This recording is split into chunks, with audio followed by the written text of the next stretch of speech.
everyone, you're welcome by Mother of Daughters. நம்ம இருக்கிற வீட்டை டெக்கரேட்டிவாக ஆர்கனைஸ்டாக வைக்கணும் அப்படின்னா நிறைய திங்ஸ் வாங்கணும் அப்படின்ட்டு எந்த அவசியமும் இல்லை. ஒரு சில ரீயூஸ் ஐடியாஸ் யூஸ் பண்ணியும் அதை செய்யலாம்.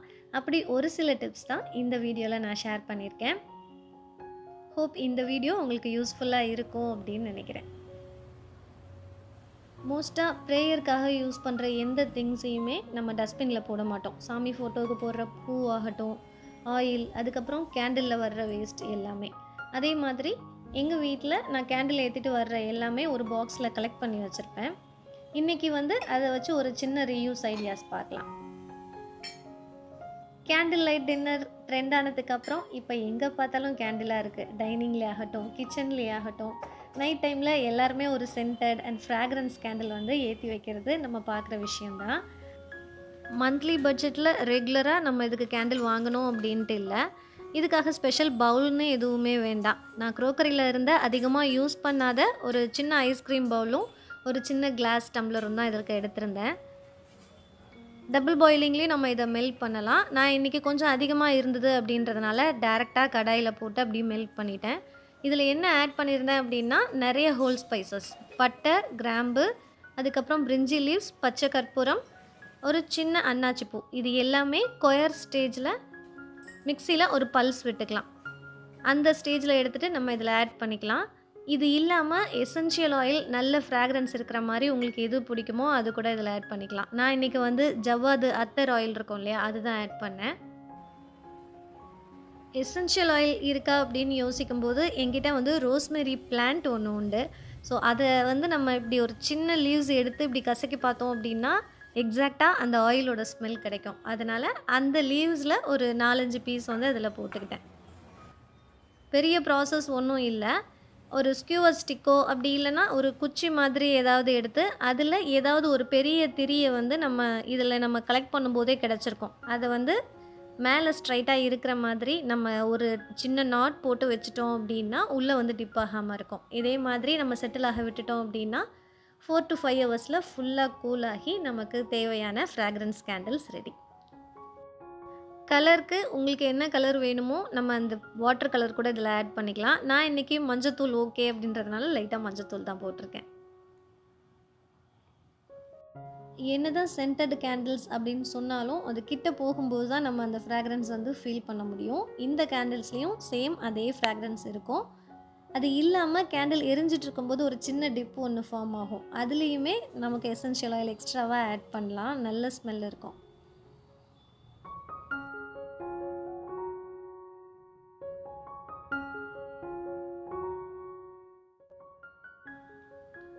ரீசெண்டாக ஒரு வீடியோவில் சொல்லியிருப்பேன், நான் ரொம்ப நாளாக யூஸ் பண்ணிகிட்டு இருந்த ஒரு உட்டன் சாப்பிங் போர்டை ஒரு சின்ன மேக் ஓவர் பண்ணி இப்போ அதை உட்டன் ட்ரேவாக நான் யூஸ் பண்ணிகிட்ருக்கேன்.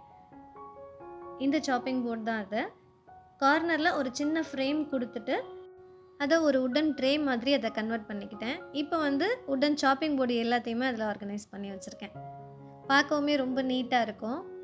சேம் அதே மாதிரி நான் ரொம்ப நாளாக யூஸ் பண்ணாமல் வச்சுருந்த இந்த உட்டன் சப்பாத்தி போர்டு அப்படியே தான் இருந்துச்சு.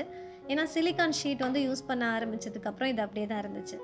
இது 10 இயர்ஸ்க்கு மேலே நான் யூஸ் பண்ண ப்ராடக்ட். பட் இப்போ இதை நான் எப்படி கன்வெர்ட் பண்ணிக்கிட்டேன் அப்படின்னா சேம் கார்பெண்டர்கிட்ட கொடுத்து இந்த ஐடியா சொல்லியிருந்தேன்.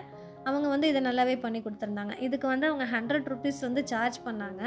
பட் ஓகே, ரொம்ப ஸ்ட்ராங் கிடையாது. நம்ம இதை சிட்டிங் பர்பஸ்க்கெலாம் யூஸ் பண்ண முடியாது. இது நான் எதுக்கு யூஸ் பண்ணியிருக்கேன் அப்படின்னா பிளான்ட் வைக்கிறதுக்கு ஒரு உட்டன் ஸ்டாண்டு மாதிரி இதை யூஸ் பண்ணியிருக்கேன். பிளான்டர் ஆகட்டும், பிளான்ட் பாட் எல்லாம் வைக்கிற ஸ்டூல் ஆகட்டும், உட்டனில் இருந்தது அப்படின்னா ஆன்லைனில் பார்க்கும்போதே தெரியும் அதோட ப்ரைஸ் கொஞ்சம் அதிகமாக தான் இருக்கும். பட் நம்மக்கிட்ட ஏற்கனவே இருக்கிற ஒரு சில உட்டன் ஐட்டமை இப்படி ரீமாடல் பண்ணி வச்சுக்கிட்டோம் அப்படின்னா தேவையில்லாமல் நம்ம புதுசாக திங்ஸ் வாங்க வேண்டிய அவசியமும் இருக்காது. நம்மக்கிட்ட இருக்கிற திங்ஸை தேவையில்லாமல் டிஸ்போஸ் பண்ண ஃபீலிங்கும் நமக்கு இருக்காது.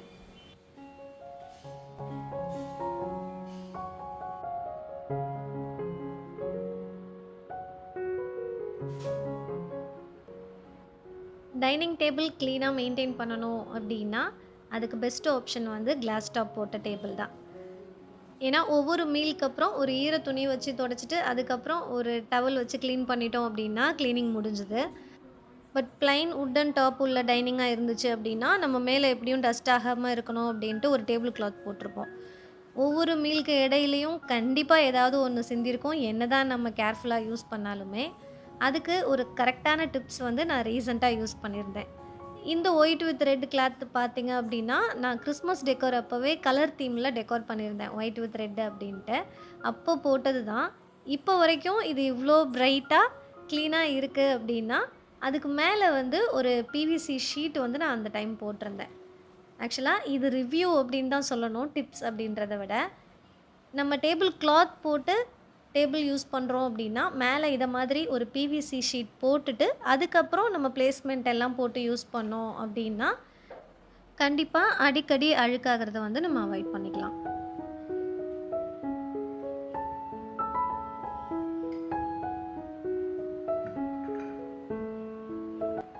பட் நம்ம கலர் தீமில் டெக்கோர் பண்ணுறோம் அப்படின்னா, கண்டிப்பாக டேபிள் கிளாத்தோ பிளேஸ்மெண்ட்டோ போட்டால் தான் அந்த லுக் நமக்கு கிடைக்கும்.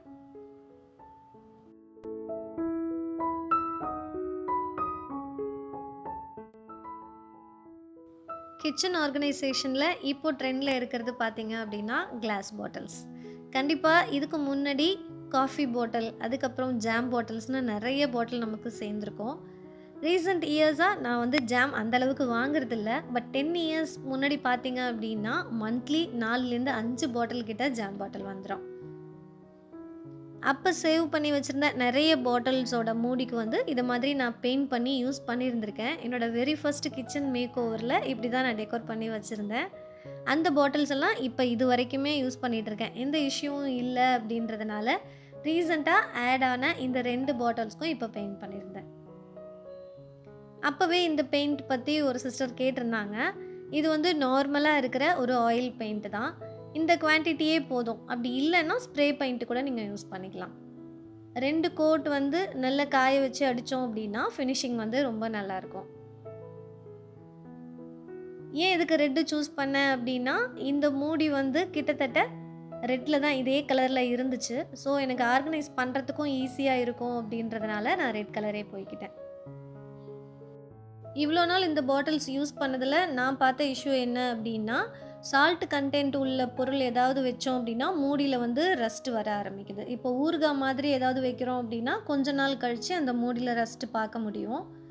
முடிஞ்ச வரைக்கும் ஹோல் ஸ்பைசஸ் மாதிரி வச்சுக்கிட்டோம் அப்படின்னா ஆர்கனைஸ் பண்ணி பார்க்கவும் நல்லாயிருக்கும், மெயின்டைன் பண்ணுறதும் ஈஸி. பாட்டில் க்ளீன் பண்ணும்போது எப்படி க்ளீனாக காய வச்சு எடுக்கிறோமோ அதே மாதிரி அந்த டின் லிட்டு எல்லாமே வாஷ் பண்ணிவிட்டு உடனே நல்ல ட்ரை கிளாத் வச்சு க்ளீன் பண்ணிட்டோம் அப்படின்னா மெயின்டைன் பண்ணுறதுக்கு ஈஸியாக இருக்கும்.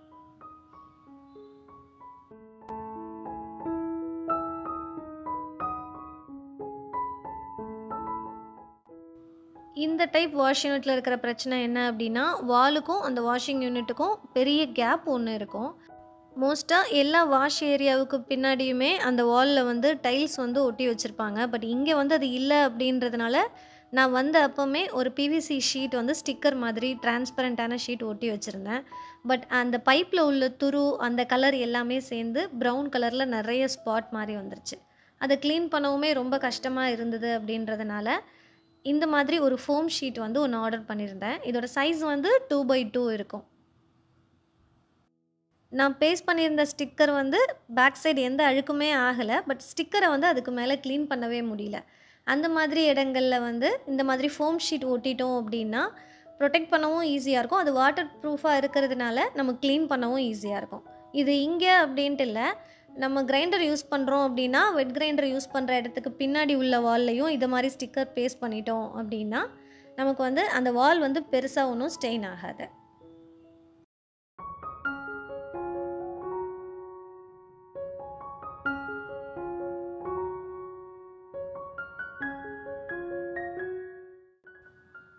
என்னோட இந்த கிச்சன் பார்த்தீங்க அப்படின்னா செமி மாடுலர் கிச்சன்.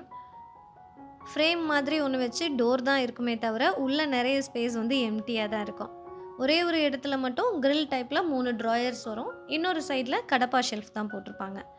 இந்த ஏரியா பார்த்தீங்க அப்படின்னா அண்டர் சிங்க் ஏரியாவும் ஒரு சின்ன ஸ்பேஸும் வந்து ரொம்ப கனெக்டாக இருந்துச்சு. நம்ம யூஸ் பண்ணுற வெட் கிரைண்டர் பார்த்தீங்க அப்படின்னா வீக்லி ஒன்ஸ் தான் யூஸ் பண்ணுவோம். பட் எப்போவுமே அது கவுண்டர் டாப்லேயோ இல்லை வெளியில் ஏதாவது ஒரு ஸ்பேஸை வந்து அடைச்சிக்கிட்டே தான் இருக்கும். வேறு எதுக்கும் அந்த இடத்த யூஸ் பண்ணவும் முடியாது. அதனால் இந்த இடத்துல ஒரு பார்ட்டிஷன் க்ரியேட் பண்ணிவிட்டு என்கிட்ட ஆல்ரெடி இருந்த ஒரு வுட்டன் ஸ்டூலில் வீல் வந்து அட்டாச் பண்ணியிருந்தேன். ஆன்லைனில் 360 டிகிரி ரொட்டேட் ஆகிற மாதிரி ஃபர்னிச்சர் வீல்ஸ் வந்து இப்போ கிடைக்குது. அந்த வீலை இதில் அட்டாச் பண்ணிவிட்டு ட்ராக் பண்ணுற மாதிரி இருந்துச்சு அப்படின்னா எவ்ரி டைம் நம்ம ஹெவி வெயிட்டாக இருக்கிற கிரைண்டரை வந்து தூக்க வேண்டிய அவசியம் இருக்காது. இதை பார்ட்டிஷன் பண்ணுறதுக்கு இதே மாதிரி திக்கான ஒரு தெர்மோகோல் ஷீட் வச்சு தான் நான் பார்ட்டிஷன் பண்ணியிருந்தேன். பட் எதிர்பார்த்ததை விட ரொம்பவே கஷ்டமாக இருந்தது. ஏன்னா அந்த ஸ்கர்ட்டிங் ஒட்டியிருக்கிற இடத்துல எல்லாம் நமக்கு சின்ன சின்ன கேப் கிடைக்கும். மேபி கரப்பான்பூச்சி வர்றதுக்கெலாம் சான்ஸ் உண்டு அப்படின்றதுனால ரொம்ப கேர்ஃபுல்லாக கேப்பே இல்லாமல் இதை ஒட்டி முடிக்கிறதுக்கே எப்படியும் ஒரு 2 ஹவர்ஸ் ஆகிடுச்சு. தனியாக ஒரு வீடியோவே போடலாம், அந்த அளவுக்கு டைம் ஆகிடுச்சு. பட் ஃபைனல் அவுட்புட் பார்த்தீங்க அப்படின்னா நீட்டாக வந்துருந்துச்சு. ஒரு வால் வச்சு நம்ம வந்து அதை பார்ட்டிஷன் பண்ணியிருந்தால் எப்படி இருக்குமோ அப்படியே இருந்துச்சு. கிரைண்டருக்கு இதே மாதிரி ஒரு ஸ்பேஸ் க்ரியேட் பண்ணி வச்சுக்கிட்டோம் அப்படின்னா வீக்லி ஒன்ஸ் தான் இந்த திங்ஸ் வந்து நம்ம யூஸ் பண்ண போகிறோம் அப்படின்றதுனால நமக்கு மற்ற இடத்துல நிறைய திங்ஸ் வந்து ஆக்குப்பை பண்ண மாதிரி ஒரு ஃபீல் இருக்காது. கிச்சன் கொஞ்சம் ஃப்ரீயாக இருந்த மாதிரி இருக்கும். என்ன தான் பார்ட்டிஷன் பண்ணாலும் சிங்க் ஏரியாவுக்கு பக்கத்தில் இதை மாதிரி ஏதாவது ஒரு ஸ்பேஸ் க்ரியேட் பண்ணுறோம் அப்படின்னா நாப்தலின் பால்ஸ், ஹிட் க்ரீம் ஏதாவது ஒன்று நம்ம போட்டு வச்சுக்கிறது சேஃப்டியாக இருக்கும்.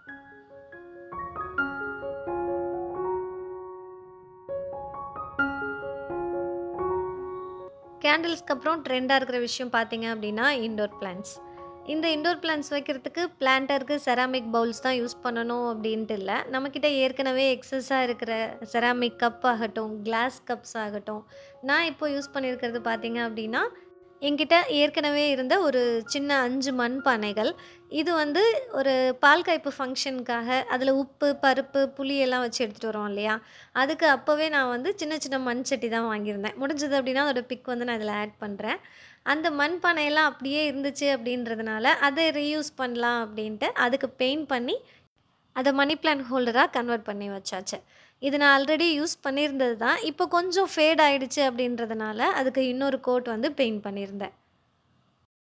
நம்ம நல்ல மெமரிஸில் யூஸ் பண்ணியிருந்த திங்ஸை போட்டு பேக் பண்ணி வைக்காமல் இதே மாதிரி ரீமாடல் பண்ணி யூஸ் பண்ணிகிட்டு இருந்தோம் அப்படின்னா நம்ம அடிக்கடி அதை பார்க்குற மாதிரியும் இருக்கும், நல்ல மெமரிஸை அடிக்கடி ஞாபகப்படுத்தின மாதிரியும் இருக்கும். இந்த திங்ஸ்னு இல்லாமல் நம்ம பிளான்ட் வாங்கும்போது ஒரு சில பிளான்ட் எல்லாம் தொட்டியோடவே வரும். பிளாக் கலர் தொட்டியில் இருக்கும். அது எல்லாத்தையுமே நான் என்னோடய கலர் தீம்க்கு ஏற்ற மாதிரி எல்லோ ஒயிட்டில் பெயிண்ட் பண்ணி அரேஞ்ச் பண்ணி வச்சுருக்கேன். இந்த வீடியோ இது வரைக்கும் வந்திருந்தீங்க அப்படின்னா ரொம்ப தேங்க்யூ. கண்டிப்பாக ஏதாவது ஒரு யூஸ்ஃபுல்லான டிப்ஸ் உங்களுக்கு கிடைச்சிருக்கும் அப்படின்னு நம்புகிறேன். இந்த வீடியோ பிடிச்சிருந்தது அப்படின்னா கண்டிப்பாக லைக் பண்ணி கமெண்ட் பண்ணுங்கள். இன்னொரு யூஸ்ஃபுல்லான வீடியோவில் பார்க்கலாம். தேங்க்ஸ் ஃபார் வாட்சிங். Catch you in the next vlog.